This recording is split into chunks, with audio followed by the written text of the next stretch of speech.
Jana Artorius ulisema unampeleka England, kaenda. Ulimpeleka Belgium, ameenda. Ukampeleka na USA 16 bora. Zote zimeenda. Hongera. Leo Spain na Austria. Spain anasogea kwenda mbele. Good football kwake, ana nafasi kubwa. Ureno na Croatia. Mechi ngumu kwa Ureno, lakini watapata nafasi ya kusogea kwenda mbele. Watakutana na challenge kubwa sana dhidi ya Croatia. 12 asubuhi kesho, Switzerland na Algeria. Mwafrika mwingine anasogea mbele, Switzerland anatoka kwenye mashindano. Ni mwendelezo wa mechi ambazo zinaendelea kwenye kombe la dunia 2026, Mexico, Canada pamoja na Marekani. Wenyeji wote hawa tulitazama kwamba wanaweza kufuzu kuelekea mbele. Ni moja ya mafanikio ambayo wapo nayo mpaka sasa hivi.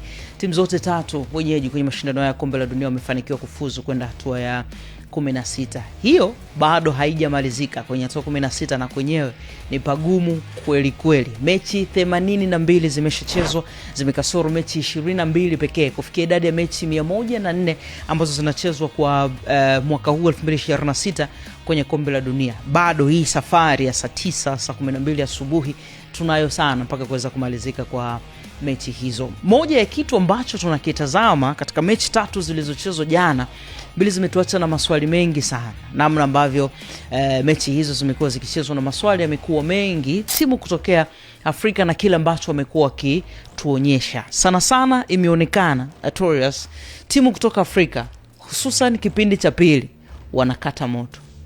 Ni kuridhika na kile ambacho wanaamini kabisa kwamba wamefanikiwa kukivuna kwenye kipindi cha kwanza, na ndio maana tunaona hii. Na mfano tunaweza tukautumia hasa kwenye mchezo wa Senegal ambao walikuwa wanacheza jana dhidi ya Belgium. Nadhani kitu cha kwanza ambacho kinazisababisha timu zenyewe kukata moto kama watu ambao wanazungumza, mimi kwangu quality sio sababu kubwa, kwa sababu miongoni mwa timu ambazo zimepata pia mafanikio kwa kipindi cha hivi karibuni kuwa na wachezaji ambao wanaweza wakavuka boda na kwenda kucheza nje ni Senegal.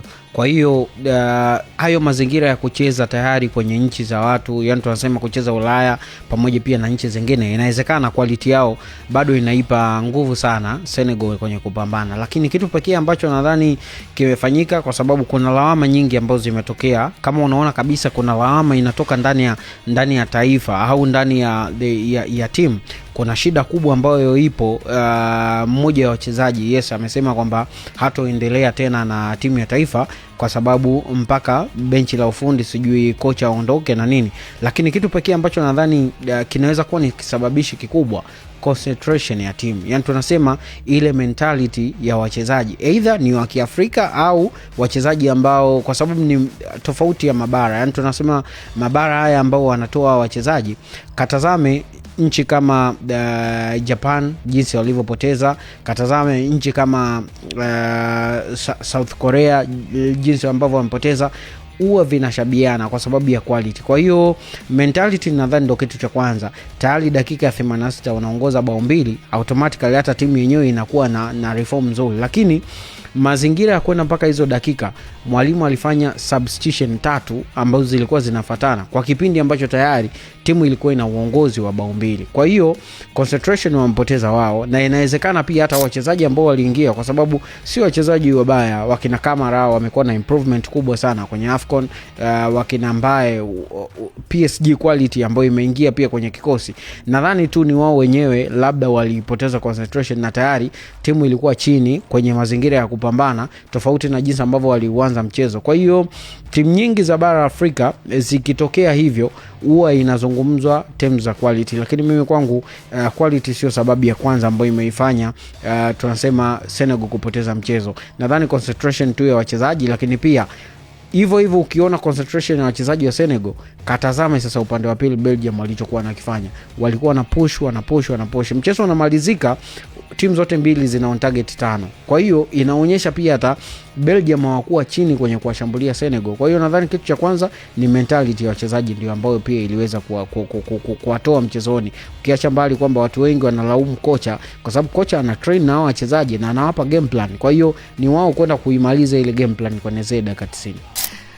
Afrika tumekuwa na hiyo tabia, unaweza kusema hivyo kama imekuwa na muendelezo, lakini Morocco anaendelea kutuwakilisha vizuri na tuna imani naye anaweza kufanya vizuri zaidi. Leo kuna kibarua kingine kigumu sana. Spain dhidi ya Austria, mechi ya saa 4 kamili usiku, mechi ya mapema, lakini saa 9 pale kuna mechi nyingine, Ureno na kibarua kingine dhidi ya Croatia. Na mechi hizo zote zinaenda kutamatisha hii hatua ya 32 bora. Nani ambaye ataenda hatua ya 16 bora itafahamika usiku wa leo. Spain kama atapata nafasi ya kufuzu, anaenda kukutana na mshindi katika mechi inayofuata ya Ureno dhidi ya Croatia. Mechi nyingine ngumu. Ipi big game leo? Mechi ya siku ya leo ni mechi ya Ureno. Kwa nini? Kwa sababu ya quality kwanza ya timu zote mbili. Croatia tunazungumza timu ambayo imekuwa na muendelezo kwenye mashindano ya kombe la dunia, lakini impact ya kwanza ya Croatia ambacho wanakitoa ni upambanaji kwenye dakika 90. Yaani wamekuwa sio timu ambayo inarudi nyuma kwenye hayo mazingira. Kwa hiyo Ureno wasipokuwa makini, kwa sababu wamekuwa pia na sintofahamu nyingi ambazo zimetokea kwenye hatua ya makundi. Hii ni timu miongoni mwa timu ambazo zilikuwa zimewekwa kwenye zile level ya kwamba zinaweza labda zikachallenge mpaka kufikia kwenye finali za kombe la dunia. Kulikuwa kuna Spain, kulikuwa kuna Argentina, kuna Ufaransa pamoja pia na wao. England alikuja kwa pembeni zaidi kwa sababu inaonesha ile quality ambayo ilikuwepo. Lakini Croatia nadhani kuvuka kwenye hatua ya makundi, tunasema kwenda kwenye hatua ya 32 bora, wamepita kama best losers. Unakumbuka kwenye kundi lao walikuwa na England na Ghana, na wao wamepita kama best losers. Kwa hiyo mechi ya mwisho ndio ambao walipata matokeo ya ushindi dhidi ya Panama nadhani, na mazingira mengi pia ambayo yalikuwepo hapo. Kwa hiyo nadhani mechi ya siku kwangu inaweza ikawa ni Ureno dhidi ya usema Ureno dhidi ya Croatia. Ni mechi ambayo quality wise European material, unazungumza timu zote za Europe. Kwa hiyo Portugal wanahitaji kufanya kazi extra zaidi. Inaweza ikawa kwao nyepesi kwa sababu labda wanacheza dhidi ya timu ya Europe, na unakumbuka kwenye record zao wamekutana karibia mechi 6 mechi 7. Ureno wamekuwa na impact nzuri sana. Croatia wamepata mechi moja tu ushindi kwa Ureno. Wamepata sare moja na Ureno kapata ushindi mechi 5 mfululizo unazungumza. Kwa hiyo inaweza ikawa ni impact nzuri kwao kwa sababu ya hiyo quality walionayo, lakini ni mechi nyingine pia ya kumtazama Cristiano Ronaldo. Je, anaweza kaibeba tena mabegani timu yake na kuisogeza kwenda mbele? Lakini ni mchezo pia ambao watu wengi wanamtazama pia upande wa pili. Nadhani legend wa muda mrefu ambaye ni Luka Modric, yendo kama vile anaibeba timu, lakini kuna nyakati sasa hivi inaonesha ile impact na nguvu yake pia inapungua. Lakini mechi nyingine Spain anacheza dhidi ya Austria, ni vile vile European material, timu zote zinatokea Europe.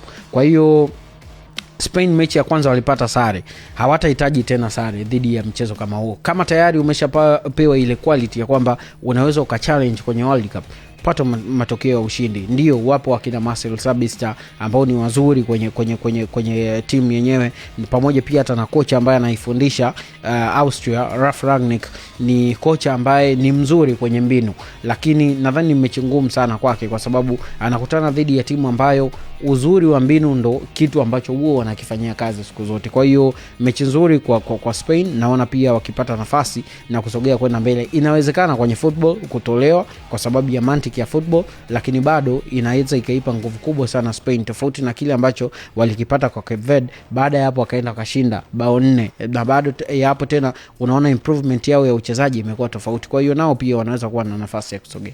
Kesho tutakuwa na majibu, ni Spain dhidi ya Ureno au mambo yatabadilika? Austria dhidi ya Croatia ni moja ya mechi ambayo kama watafanikiwa kufika kwenye hatua ya 16 bora, wataenda kusumbua kwenye hatua ya nusu finali kuelekea mbele zaidi.